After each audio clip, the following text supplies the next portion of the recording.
Hey guys, it's your girl Natural. Welcome back to my channel. I'm so happy you're here. Oh my god.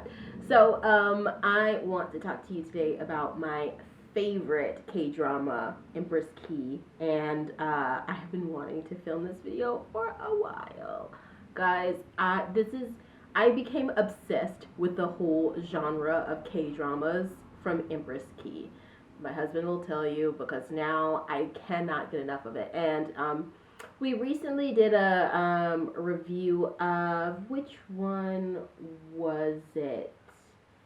Which one did we do a review of? I think it was Sun in the Moonlight. Um, I think it's either Moonlight in the Sun or Sun in the Moonlight. And that one was really, really good. But Empress Ki is the first one that I ever watched. And it totally brought me into the sort of court of the Joseon dynasty and like the Korean monarchy of the past. And you guys know that I studied art history in school, and a lot of what I studied was actually British monarchy. And I love stuff around like the courtiers and stories of real life princes and princesses, and I live for that stuff. Even the more insidious stuff like treason and wars, because it's quite literally what shapes where we are today. And I just feel like there is a part of history in a way that's lost to Westerners, and that is Eastern history, just because we're so friggin' lazy. I say that with endearment, but we're so freaking lazy because we expect everyone to learn English and to study everything in English, but we don't actually take that extra initiative to study other world histories, things that happen throughout history around the world because of language. There's so many different languages in the world, and, basically if you don't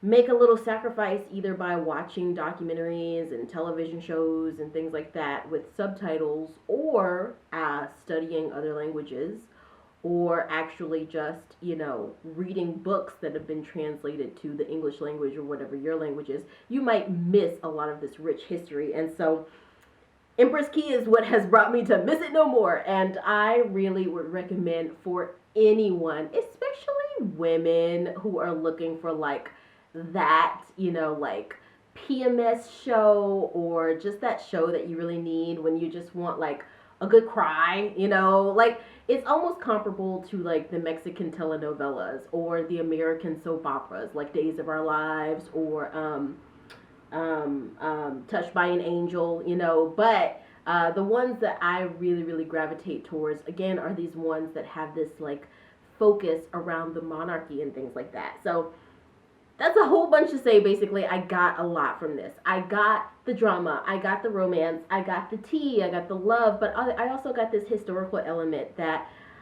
introduced me to cultures and language that I might not have otherwise known. I feel like from watching so many K-dramas, I know how to say some stuff in Korean, like so legitimately. I don't know how to spell it, and I'm probably not saying it completely correctly, but I know I've watched so much, like, I know, like, Anyone Korean, please don't take offense to this. This is so with reverence and endearment. And I also, random thought, I know, but I also found out that there is a small little subset of Black Koreans. And there's actually one Korean model. He's a young guy, and his dad, I think, is Nigerian. His mom is Korean. He grew up in Korea. I mean, he lives in Korea. I think his name is Mi Ray or something like that. There's another one. It's a woman. She's a rapper. And anyway, I'm going to do this whole video at some point about the things I discover about like Black people in Korea. It's very rare. It's very rare. But there are some like Black artists, Black models, Black musicians in Korea who are kind of like beasting it. They're like, really, really, how do you call it, megaliths in their own respect, because there's not many Black people in Korea apparently. But if you guys have more info, if you are Korean and you want to educate me, I would love for you to put in the comments any thoughts or ideas or anything that you'd like me to know. But I know that is like a sign of like, excuse me? That's like, what? Like, are you serious? That's like, how dare you? Uh, samhamida. I think that means like, okay. I think that means yes. What else did I learn? Oh, I know the word for hurry is ballet, ballet, ballet, ballet. So I know hurry, I know okay, and I know how dare you. I feel like I could go to Korea. That's all I need to know. um, so I also have a friend who's Chinese, and he let me know because I was actually thinking that there was this like symbiotic, beautiful relationship that happened between China and Korea by watching Empress Ki because you've got basically a Korean woman with who falls in love with who I thought was a Chinese man. But my friend, who's Chinese, corrected me and let me know that this is the Mongolian Empire, which is a little bit different. A Mongolian, I believe. So, this is from Wikipedia. Empress Ki, also known as Empress Gi or Ki, of the Yuan dynasty. Exactly. So, yes, I think it was Mongolian. And the mother of Billingtu Khan, Emperor Zuozong, I'm hoping I'm saying that, who would become an emperor of northern Yuan. She was originally from an aristocratic family of the Goryeo dynasty, and I've come to understand that Goryeo is like an old way they used to say Korea back in the day. Again, Korean people, if I'm totally faltering and fudging on this stuff, feel free to let me know. And served as a concubine of Togon Tumur.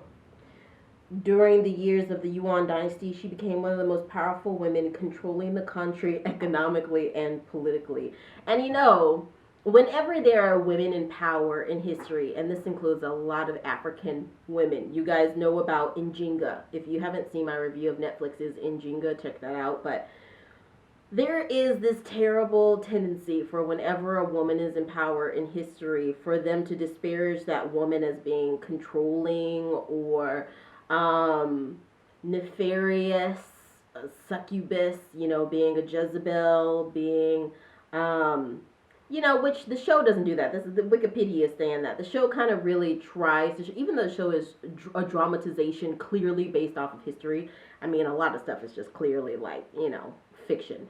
But I think the show does a good job of showing that this was a real woman, who had living, breathing thoughts, living, breathing feelings, and a family, and children, and a history. It shows that she was an actual walking, living, breathing human being and not just some caricature of a power greedy woman, which history tends to do when there are women in power.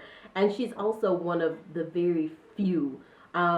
We know that Eurasian history is patriarchal, baby. It is a patriarchal history, and I think that traces back to human anthology, human, pathology of the hunter-gatherer sort of background, whereas the African tradition is much more matriarchal than patriarchal in many respects. But when you look at Europe and Asia, a lot of the monarchy and the royal families, the things associated around that is very, very patriarchal. And I feel like that's another reason why, off subject, I know, but we talk about Meghan Markle and Prince Harry from Great Britain. Well, Meghan Markle's American, but we talk about them on the channel. And they were basically pushed out of the royal family because Meghan Markle is like allowed, well, not allowed, but creative, opinionated, independent American woman. She married a British prince, and it's the same old tale throughout story. It's Cleopatra going with Julius Caesar to Rome, and the statesman just being like, who the heck is this woman who thinks she can bust up in here and control everything? So I love that we're learning more about the Empress Kis, the Njingas, the Cleopatras, and I'm like all for it, baby. Yeah, so with that being said, let's just chat about it. Something else that I wanted to mention is just, I feel like one of the biggest hesitancies for people when addressing women who were very, very powerful throughout history, even today, like, for example, I had done a review on Njinga, I had done a review on Cleopatra, And there were people who didn't like it. There were people who were just like, and they were obviously men. And there'll also be these other, I'll be on Twitter, or I'll be on Instagram, I'll be on, any social media platform, sometimes talking about, I'll make comments on these videos where they talk about, for instance, social justice around feminism and things like that. And it'll be things in there that are clearly like abusive, clearly aggressive, clearly misogynistic sometimes. And there'll be these guys who will creep up into the comments, and I say guys because they're usually men, and they'll be like, well, you guys wanted feminism, you wanted everything to be equal, so yeah, we can treat you like a man, and aka treat you like crap. But I feel like, and this is just an opinion, like my mom says, everybody's got, just like a booty hole, everybody's got one. But I feel like it's a stretch for them to ask men to be honorable, sort of like the days of the Empress Kis, the days of the Julius Caesars. Chivalry is something that's dying, and I will be the first one to admit that that's on both sides. It's not just men. I mean, I feel like honor, you look at Empress Ki, and this is someone who was very dignified, although she was from nothing. She basically came from nothing. She was poor. She had her dignity.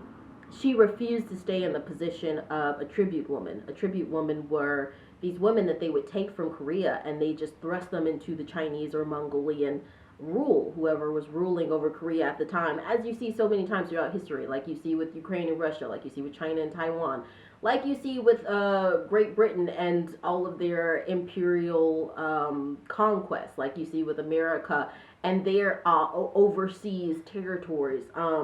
Often the little guy will essentially just get picked on by the big guy. And so Korea would often, as a tariff, as a tax of some imaginary debt that they owe to China for protection, or Mongolia for protection, Korea would have to send over women and supplies and clothes and jewels, and it just was insane. And the Korean people basically just had to give up their children, their sisters, their daughters, just to go and live as slaves forever for whatever the Mongolian or Chinese ruling power was at the time. And so Empress Ki was thrust into that life as a tribute woman, but she really, really kind of refused to make that her forever story. She was like, no, I'm not, no, I'm not doing this. So she basically, I won't say plotted, but she planned for a very, very long time on how she would seize power, how she would become the ruler of a leader of a nation, and she basically got there. She is an example of an honorable woman in my eyes. I feel like she's not perfect. She's human, but she had her grace and she had her dignity. And Emperor, how do you say his name? The emperor guy, the really, really hot guy. So I'm going to tell you 1 second what their actual names were. But the hot guy, Emperor Togon, who was played by Ji Chang-wook, and Senyang. I'm trying to think of how to say her name because I'm thinking of the way the emperor would always call her name. Senyang, or otherwise known as Empress Ki, is played by Ha Ji-won. And then the other hot guy is Wang Yu. So Wang Yu is played by Ju Jin-mo. And Wang Yu is basically a king of Korea, the king of Goryeo.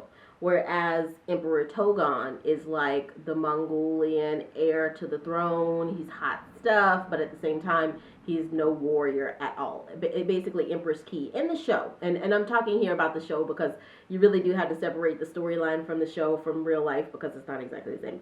So in the show, Empress Ki basically teaches, before she's empress, she teaches Emperor Togon essentially how to be a man. Like she's more of a warrior than him, dude. And so she teaches him how to fight. She teaches him how to survive on the land. There's this whole stint where they are together. And during the first, say, 5 or 10 episodes, she's actually disguised as a man. So, and that is a common thread through a lot of these K-dramas. I have no idea why. So, yeah, by the 10th episode, Empress Ki, Sun Yang, has been offered as a tribute woman. And she's been taken as a prisoner. I mean, they won't say a prisoner, as a servant, but she's basically a prisoner. And the emperor, even though they had been in the wilderness together, they had survived together, and even in all of this, there is like a love interest between Sung Yang and also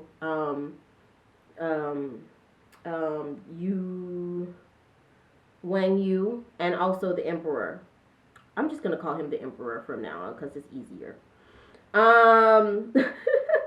There's a love interest, this kind of love triangle that blooms between all of them. And Wang Yu is much more of just an everyday guy. I feel like Sun Yang, or Empress Ki, Sun Yang is the name that she calls herself before she actually becomes fully like, okay, I'm just a woman. I've been pretending to be a man, but now I'm just, yeah, Sun Yang. So, Wang Yu. Jeez, I'm gonna get it eventually, sorry. Wang Yu and Sun Yang are like, they're like twin flames, I guess. And the Emperor and Empress Ki are more like soulmates. And so there's this drive between Wang Yu and Empress Ki, even after she becomes Empress, that just kind of rolls on throughout the whole series.